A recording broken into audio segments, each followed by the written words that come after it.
When I realized that the internet connection had gone down, I actually typed into the chat, "Hey, my internet went down." And But at I didn't least I see that pop realized, up at all. I wonder why. Oh, I see now. So what did we learn today? Walkthroughs can be helpful, but they can also be dry. Yeah, it's not Chris. Yeah. I mean, I will say until that point where we got lost, I think we had fun finding our way through. Yeah, no, there was, it definitely made me feel a lot smarter than just following a walkthrough. But there's no stupidity like the stupidity of doing the same thing. Exactly. And it's just, Tenth I mean, time. like, how would we have known light the boiler and then light the 3 candles in order? Well, there was a clue in that it said you can light this on fire, and we had a lighter. But yeah, No, I but didn't was there see. anything that said, oh, you light it in this order, in this order, in this order? No, I certainly didn't see anything. There was no dwarf outside the mines on this one. Oh, those doors. I'm just thinking of a crossover now, Resident Zork. You'd actually see the zombie grooves eating you. Yeah, the camera angles were quite a bit better, at least in Return to Zork. Except that whole thing of where if you're facing forward, so you turn around and you see one thing, and then you turn around, you're seeing something completely different. I'm convinced that that's just sort of like a take on fourth dimensional. Yeah, I'm just pulling shit out my ass. Comedy place at the base of a cliff that you can only get to with a rope, and it doesn't work. Well, no, you see, because it's indicative of this plight of... Yeah, that was fucking stupid, too. Here's a thought for you about Return to Zork. Can you imagine living in that world? Oh, fuck. I just did. You spend your childhood attending Miss Peeper's classroom and watching her talk to you with all 4 frames of animation on her mouth. Oh, yeah, you treasure those moments where her entire body comes alive. Then you go home to sleep in your hotel, because that seems to be the only place that has beds in the entire town. The hotel where you have to have a nightlight. Otherwise, you get eaten by a group.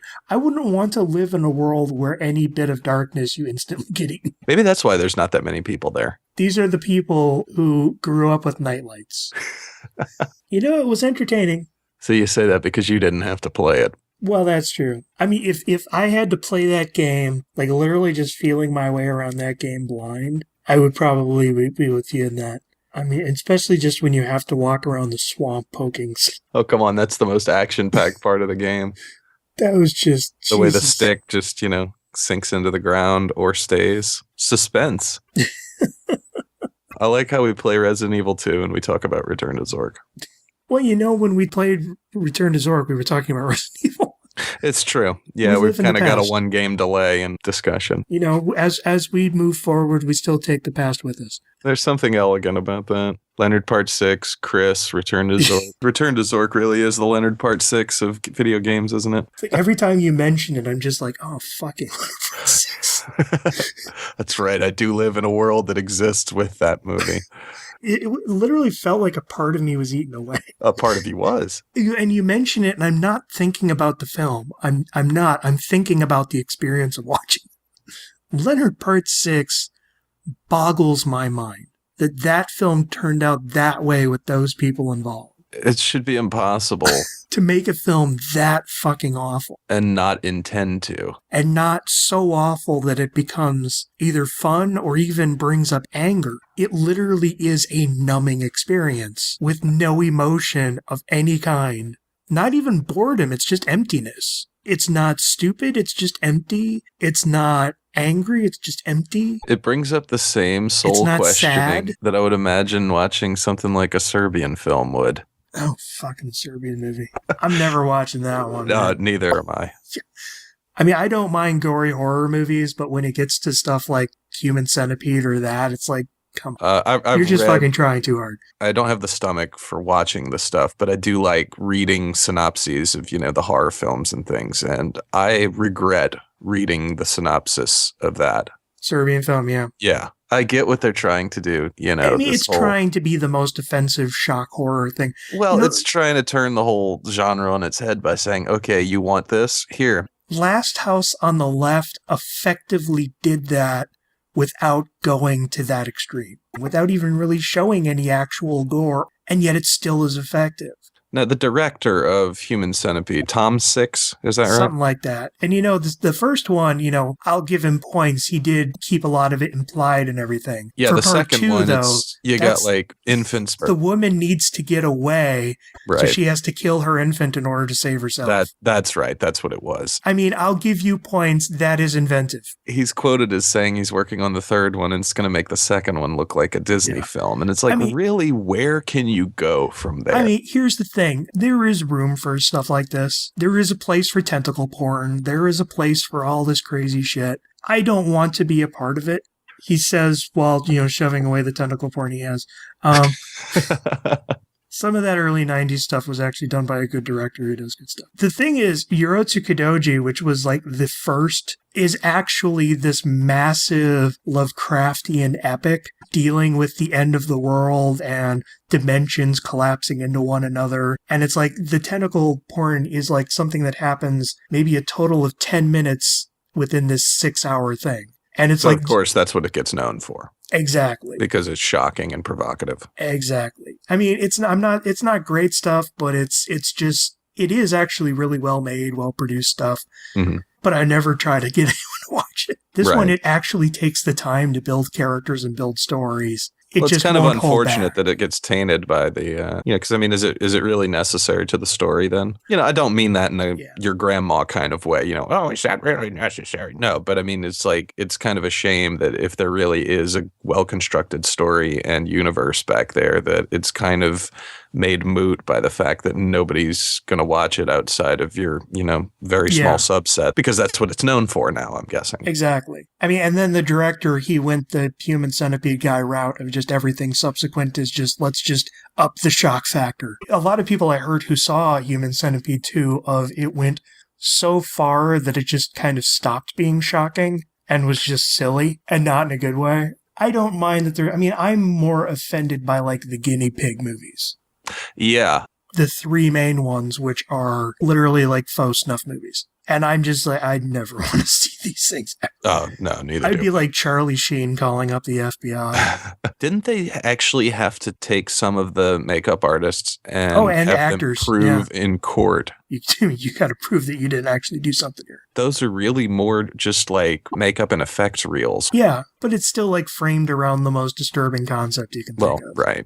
I'm not one of those people who is like, this is disgusting and horrible. I don't want it to exist. I mean, as you said, it's for people who are gorehounds, who love makeup effects. That's something that's fascinating to them. Human Centipede, I will give it points. It is an original idea. Oh, yeah, certainly. It's a stupid idea, but yeah, it's original. It's a stupid idea, but I like the first film, actually, from what I hear, does play it kind of tongue-in-cheek, figuratively speaking, but literally speaking.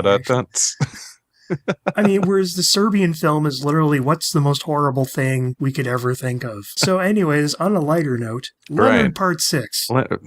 That's even worse in its own way. Because these things actually bring about the emotional response they're trying to bring out. Leonard Part 6 is the void.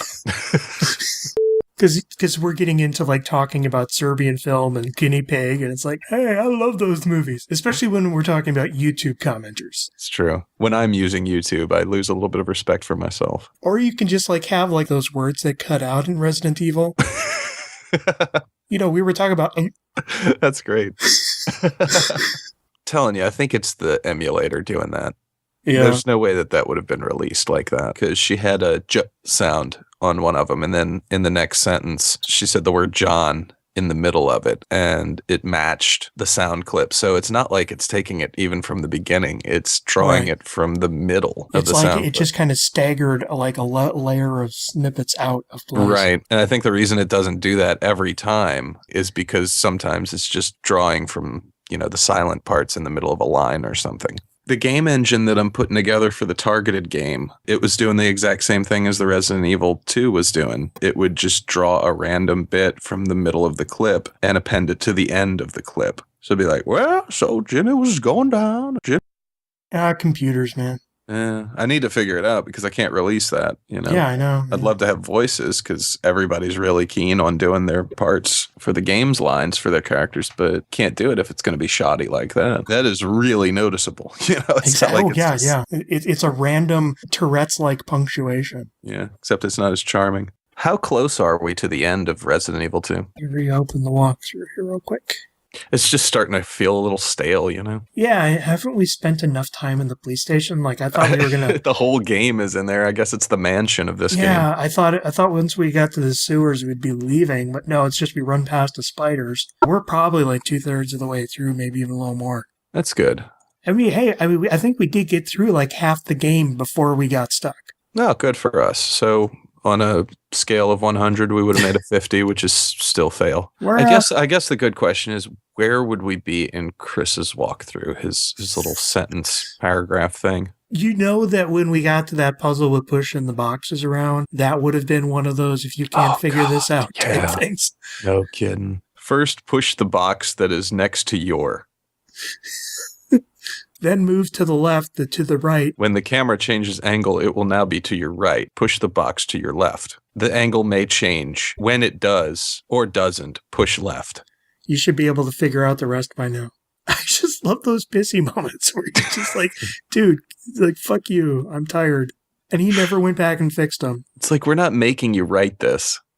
Now, I'm looking at the discs in the folder. I've got Resident Evil 2 DualShock version, disc 1, Leon. Then I have disc 2, Claire. Yep. So is this 2 separate games, or is there going to be a disc switch at some point? Okay, the Claire game requires you to beat the Leon game first. Oh, okay. We aren't planning on playing the game a second time. Oh, God, no. It's the same game. It's just, doing its own little separate things. And it is on a harder setting. So on this one, the female side is the harder side and has an extra boss from what I'm seeing. And then there's Claire A and Leon B. And what that is if you play Claire first, you have to set up things to then play the Leon game. So but the Leon game is going to be easier than the Claire game. Okay, no. So, I mean, that one, the Leon version, is the harder setting. Oh, okay. Because we're playing Leon A. We're starting the easy setting, and then you can play the harder version. I gotcha. Someone put way too much thought into this one. It's Resident Evil 2 calculus. I got it. Yeah. Solve for disc 2. So, I mean, it's basically just that is like the bonus levels of the game, if you want to do some extra stuff. I don't. Oh, then there are some secrets. You got the hunk minigame, the tofu minigame, all the hidden film canisters. Hunk and tofu minigame. All right, I'll bite. What's that? Hunk is the 4th survivor. And the minigame, the goal of the game is to get from the sewer entrance to the police helipad. And then I don't know who tofu is. It's a literal anthropomorphic block of tofu. You are literally playing a block of tofu. That has like Mickey Mouse hands. All right, I got to look this up. Yeah, just look up Resident Evil 2 tofu. Oh, that's great. Oh, that's ridiculous. I think that's going to be the image that I put up. Why isn't Hunk just a guy in a Speedo? That needs... Petition Capcom, tell them they need to make it happen. It's a Capcom game. Why can't we play the game as Chun-Li? E-Honda action happening up in there. That wouldn't get old after the 50th time hearing it. You try to headbutt a zombie and like just a mouth rips open and bites it off. Hit the zombie in the stomach, he throws up. Cartoony orange vomit. Oh God, I forgot about, the Street Fighter games where you can make them throw up. Mm-hmm. I still have 3 movies to watch before recording at 7:30 tomorrow. Tomorrow evening, right? Yeah. Otherwise, boy, you're in trouble. Oh boy, would that be fucking fun. You'd be talking in a different voice. Nothing but tongue. There's your new podcast. I'll just be like sleeping on my mic, drilling into it. So yeah, Resident Evil 2. What you gonna do? Yeah, it is what it is.